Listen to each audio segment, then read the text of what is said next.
அண்ணா எனக்கு ஒரு important question இது. கேட்கலாமா? இம்பார்ட்டன்ட் பர்சனல் கொஸ்டினா? யார் அந்த பாப்பம்மாவை பத்தி? அதை பத்தி பேச உட்காந்துக்கிறோம்.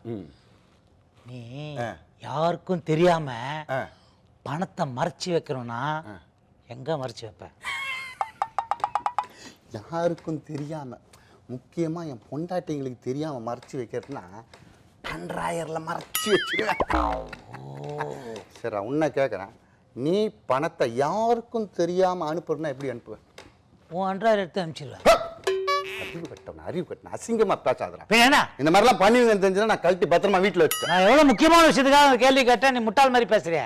இந்த பணம் அனுப்புறது அதை பத்தி பேச வர. சொல்லு மேட்டர் என்ன? 6000 கோடியிலிருந்து 9000 கோடி வரைக்கும் இந்த தேர்தலில் பட்டுவாடா செய்வதற்காக 60% ஓட்டு போடும் மக்களுக்கு விநியோகிப்பதற்காக புழக்கத்துல வரப்போகுது அப்படின்னு ஒரு ஆய்வு அறிக்கை சொல்லுது. எத்தனை கோடி சொன்ன? 6000 கோடியிலிருந்து கிட்டத்தட்ட 9000 கோடி வரைக்கும். ஓ, அதனால தான் அந்த தொழிலதிபருக்கு கடன் கொடுத்தாங்களே, அவர் தான் விநியோகிக்க போறாரா? 9000 கோடிடா. இப்ப அது இல்ல, இந்த பணத்தை எப்படி டிஸ்பர்ஸ் பண்ணுவாங்க அப்படின்னு தெரியுமா உனக்கு? ஏன்னா இப்போ தேர்தல் கமிஷனும் காவல்துறையும் ரொம்ப ஸ்ட்ரிக்டா இருக்கிறாங்கல்ல, கண்ணில் மண்ணை தூவிட்டு இதை எப்படி மக்கள் கிட்ட கொண்டு போய் சேர்க்க போறாங்க சொல்லு பார்க்கலாம். எப்படி சேர்ப்பாங்க நீயே சொல்ல. பத்திரிகையிலையும் இதுலயும் வந்த இதுபடி பார்த்தா கிட்டத்தட்ட புதுமையான வழிகள் நிறைய கண்டுபிடிச்சிக்கிறாங்களாம். நீயே ஒன்று பார்த்துருப்பிய டிவியில, அந்த டயருக்குள்ள அந்த டியூபுக்குள்ள பணத்தை வச்சு இந்த அரபாடி லாரி ஸ்டெப்னி மாதிரியா ஸ்டெப்னி எல்லாம் வச்சிருக்காங்கல்ல, அதுக்குள்ள எல்லாம் பணத்தை வச்சு அனுப்புறாங்கடா. இன்னொன்னு என்ன தெரியுமா? பிராய்லர் கோழி அனுப்புறாங்கல்ல, பிராய்லர் கோழி இல்ல 300 ரூபாய் தான் வைக்க முடியும். ஏதே அது மாதிரி ஃபுல் கண்டெய்னர்ல நாப்தாடிகள்ல அது எவனும் அது கிட்டே போய் திறந்து பார்க்க மாட்டான், அதுக்கு பின்னால பண நோட்டை வச்சு அடிக்க அமுத்துது. பாவி, நம்ம மார்க்கெட்ல கூட பாய் ஒருத்தர் கோழி இது வச்சிருக்கிறாரு, டெய்லி போய் காலையில் பார்க்கணும் போல இருக்குது. வேற எப்படி எல்லாம் அனுப்புவாங்க சொல்லு? இப்போ அந்த காலத்துல சொல்லுவாங்கல்ல, குருவிங்க எல்லாம் சிங்கப்பூர் மலேசியா போயிட்டு அந்த பலான நாட்டில் ஈடுபட்டு நடுவில் செல்போன்னால அந்த குருவி எல்லாம் காணாம போச்சு. மறுபடி இப்ப அந்த குருவிங்க வந்துக்குது. அப்படியா? ஃப்ளைட்ல, ட்ரெயின்ல, பஸ்ல, லேப்டாப் பேக் இருக்குதுல்ல, ஆமா, அதுல பணத்தை கட்டுக்கட்டா அடிக்கன்னு பேசஞ்சர் மாதிரி அப்படியே போய் டிஸ்பர்ஸ்மெண்ட் பண்றது. ஓ, தனியா கார்ல பணத்தை பெட்டியெல்லாம் வச்சுன்னு போனா இதெல்லாம் அப்படி போக வேண்டியதான். சும்மா ஏதோ ஐடி கம்பெனில வேலை செய்யற மாதிரி போய் இவ்வளவு பணத்தை மக்களுக்கு கொடுக்குறாங்களே, அப்போ அவங்க எப்படி ஆட்சிக்கு வந்தா நியாயமா ஆட்சி நடத்துவாங்கன்னு ஊருக்குள்ள பேசிக்கிறாங்க. ஊருக்குள்ள கண்டிப்பா பேசிக்கணும். அது மட்டும் இல்ல, வக்கால் ஒரு கட்டியிருந்தாதான் செக் பண்ணுவாங்க. வக்கால் கட்டாம எடுத்துட்டு போனாங்க வச்சுக்கோங்க, அதை எப்பவுமே செக் பண்ண மாட்டாங்க. ஆமா, பின்ன ஒன்னொன்னா உரிவினா இருக்க முடியும். அது கடியில பணமா? எஸ். அதே மாதிரி பஞ்சு பஞ்சு பஞ்சு பஞ்சு பர்னிச்சர், பஞ்சு பர்னிச்சர் மெத்த, அதை கீழ்ச்சி செக் பண்ண முடியாது இல்ல.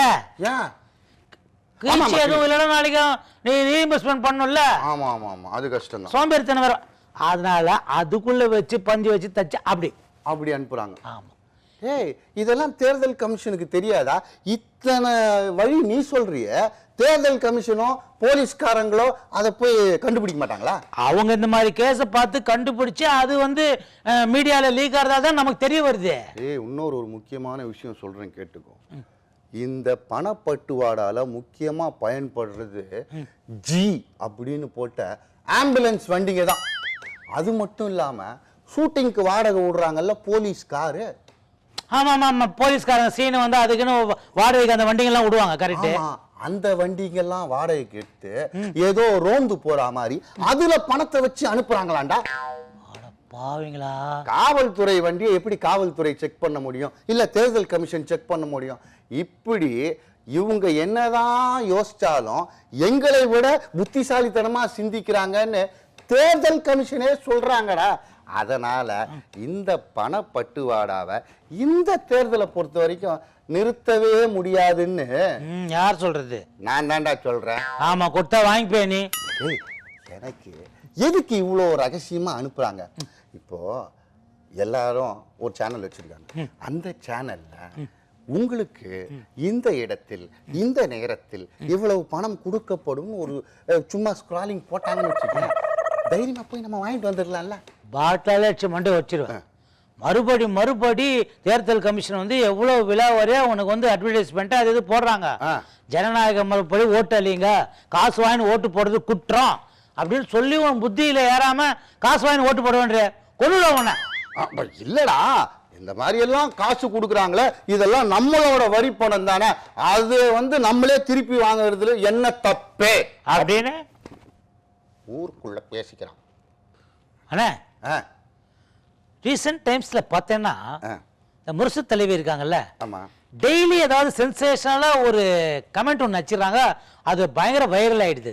அது சென்சேஷனல்னு சொல்றதா இல்ல சென்ஸ் இல்லாமன்னு சொல்றதான்ட்டு எனக்கு டவுட்டா இருக்கு. என்ன சொல்லிக்கிறாங்க தெரியுமா இப்போ ரீசெண்டா? என்ன புதுசா இந்த தலைவர் பத்தினா இழுத்துருப்பாங்களே? அப்படி சொல்ல, இந்த தடவை ஒரு ஒரு பயங்கர யோசிக்க வச்சிட்டாங்க எல்லாரையும்.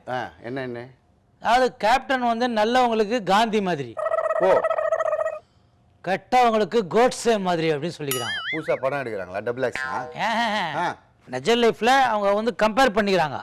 இப்போ மக்களுக்கு என்ன டவுட் ஆயிடுச்சுன்னா, கேப்டன் நல்லவங்களுக்கு காந்தி மாதிரி, கேப்டன் கெட்டவங்களுக்கு கோட்ஸே மாதிரி. ஆனா காந்தியை கொண்டது கோட்ஸே, கெட்டவங்களுக்கு கோட்ஸே மாதிரினா அப்ப காந்தி ஏதாவது தப்பு பண்ணாரா, அதனால தான் கோட்ஸே கொண்டாரான்னு ஒரு குழப்பமான கேள்வி வருது இல்ல? சத்தம் போட்டு பேசாதரா. ஏற்கனவே இந்த கோட்ஸே விவகாரம் கோர்ட்டுப்படி ஏறி பெரிய பிரச்சனையில இருக்கு. அதனால இதெல்லாம் பேசி அனாவசியம் நம்ம மேல யாராவது கேஸ போட போறாங்க. நமக்கு டவுட்டு கிடையாது, மகாத்மா ஜி கி ஜே தான். பட் இந்த மாதிரி எல்லாம் பேசுனா இது மாதிரிலாம் ஒரு 4 பேர் கேள்வி கேட்கறது இடம் ஆயிடுது இல்ல? இல்லடா, இந்த முரசு தலைவி ஓவரா ட்ரம் வாசிக்கிறாங்கன்னு நான் சொல்லல, ஊருக்குள்ள பேசிக்கிறாங்க. அதே மாதிரி தான் இன்னொரு மேட்ரு சொல்லு. அது வந்து நம்பகத்தகுந்த வட்டாரங்கள தான் வருது. இந்த தொகுதி உடன்பாடு இருக்குது இல்ல? ஆமா. அதுல தேசிய கட்சியும் சூரிய கட்சியும் இணைஞ்சுக்கிறாங்கல்ல? ஆமா. அவங்க 63 நாயன்மார்கள் கேட்டாங்கல்ல, முடியாதுன்ட்டாங்களா? 32 வரைக்கும் வந்திருக்கிறதா பேச்சு இப்போ. ஆமாண்டா. ஆனா அந்த சைடுல இன்னும் சரியான கிரீன் சிக்னல் வர 40வது ஒண்ணு எதிர்பார்க்குற மாதிரி ஒரு கேள்வி. அவங்க சூரிய கட்சியில் என்ன சொல்றாங்கன்னா, நாங்க வந்து தென்னந்தோப்பையும் இங்க கூப்பிட்டுக்க போறோம், அதனால நீங்க வேணா கட்சியா பிரிஞ்சிருக்கலாம், நாங்க உங்களை மொத்தமா தான் பார்க்கிறோம், அதனால 2 பேருக்கும் சேர்த்து ஒரு 50 சீட்டு வரைக்கும் தரலாம், அவர் எவ்வளவு சொல்றாரோ மீதி இருக்க சீட்டுங்கள்லாம் உங்களுக்கு தரோம் அப்படின்னு தளபதி சொல்றாராம். ஆனா தலைவர் என்ன சொல்றாராம், ரொம்ப கெடுபிடி பண்ணாதீங்கப்பா, அவங்க நம்ம ஆட்கள் முதல்ல ஆதரவு கொடுத்துருக்காங்க, கொஞ்சம் முன்ன பின்ன இருந்தாலும் அட்ஜஸ்ட் பண்ணி சீக்கிரம் முடிங்கன்றாங்க. மேல இடத்துல அங்க அன்னையும் சரி இங்க தந்தையும் சரி நம்ம சீட்டு பிரச்சனையை பெருசாக்க வேணான்னு முடிவு பண்றாங்களாம். ஆனா அடுத்த கட்ட தலைவர்கள் தான் இதுல பெரிய பிரச்சனை பண்ணிட்டு இருக்கதா நான் சொல்லல, ஊருக்குள்ள பேசிக்கிறாங்க. What about the 110 matter? 110 எப்பயுமே அறிவிப்போட நின்றோம்ல, அது மாதிரி தான் இங்கே 110 வச்சுக்கிட்டு யார் யார் என்னென்ன தொகுதி அப்படின்னு தெரியாம மண்டையை போட்டு குழப்பிக்கிறாங்களாம். 110க்கே இந்த கதின்னா அவங்க 124 வாங்குவாங்களே. இப்போத்தான் அந்த கூடாரத்துலேருந்து ஒவ்வொருத்தராக காலி ஆகுறாங்க. 124 பேரை அவங்களால தேர்ந்தெடுக்க முடியுமா அப்படின்னு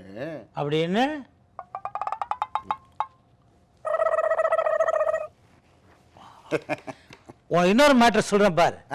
நமக்கு தெரிஞ்சவங்க சில பேர் நமக்கு சீக்கிரட்டா மேட்டர்லாம் லீக் பண்ணுவாங்கல்ல. இப்போ ஒரு புது ட்ரெண்ட் ஒன்று உருவாகுது. என்ன ட்ரெண்டு? ஒரு கட்சியை பத்தி அந்த கட்சியில இருக்கிறவங்களே இது மாதிரி வேட்பாளரை அறிவிக்கிறதுக்கு இவ்வளவு லஞ்சம் கேட்டாங்க, இவ்வளவு லஞ்சம் கொடுத்தோம் கூட தமிழ்ல தான் இருக்கா அப்படின்னு, அதாவது சாதாரண அந்த கட்சியில ஒரு பொறுப்பான பதவி வகிக்கிறவரு இருக்கிற எல்லா சேனலுக்கும் ஒரு லெட்டர் கைப்பட எழுதி போடுறது. நம்பிக்கை இல்லைன்னா பாரு நீ. அடே, இது நான் என்ன நினைக்கிறேன்னா ஸ்டண்ட் தான். எப்படி?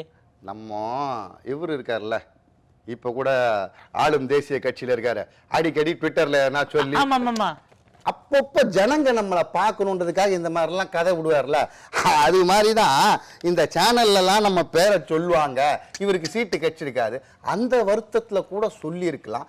ஆனாலும் இப்படி புள்ளி விவரத்தோட பேரோட எழுதியிருக்காங்கன்னா இதுல இது ஒண்ணும் புதுசு இல்ல.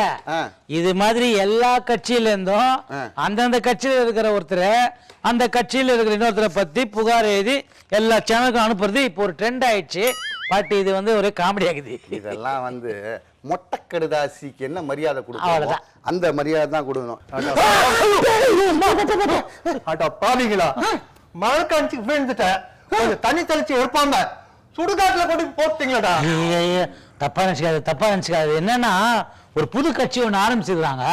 அவங்க என்ன அறிக்கை விட்டுருக்காங்கன்னா, தேர்தல முடிவு வர வரைக்கும் நாங்க வெயிட் பண்றது இல்ல, இப்பவே நாங்க வந்து இலவச அறிக்கையை கொடுத்துடுறோம், ஏதாவது வீக் பாடி ஒல்லி பாடி இருந்தா கொடுங்க, ஓசிலே எரிச்சிருவோம்னா அந்த நேரம் பார்த்து நீ டக்குன்னு மண்டையை போட்டா கொண்டு போ, நாங்க போட்டு வந்துட்டோம். சரிடா, தெரியாமத்தான் கேட்கிறேன். உன்னதான் போட்டுட்டுமே எப்படி வந்த? சூடு தாங்க முடியலப்பா, எழுந்து வந்துட்டேன். நான் ஒரு முக்கியமான வேலையா மதுரை வரைக்கும் கார் எடுத்துட்டு போக வேண்டியிருக்கு. நிகழ்ச்சியை நிறைவு செய்யலாமா? சரி இஸ்டேஜி, போகும்போது மூட்டை மூட்டையா நிறைய பணம் எடுத்துட்டு போ. அறிவு கட்ட பேரேஜ், மூட்டையில பணம் எடுத்துட்டு போனா தேர்தல் கமிஷன்ல புடிச்சிட மாட்டாங்க? கேட்டா சொல்லு, இப்போ டோல்கேட்ல பணத்தை ஏத்திட்டாங்க, அது கட்டதான் எடுத்துட்டு போறேன்னு சொல்லு. கரெக்டு. மதுரைக்கு பெட்ரோல் செலவு விட டோல்கேட் செலவு தான் ஜாஸ்தி ஆகுதுன்ட்டு பேசிக்கிறாங்க. சரி விடு. நேயர்களே, மீண்டும் அடுத்த நிகழ்ச்சியில் உங்களை சந்திக்கும் வரை உங்களிடமிருந்து விடை பெறுவது நீயே சொல்லு. பேரஜி அண்ட் இஸ்டேஜி.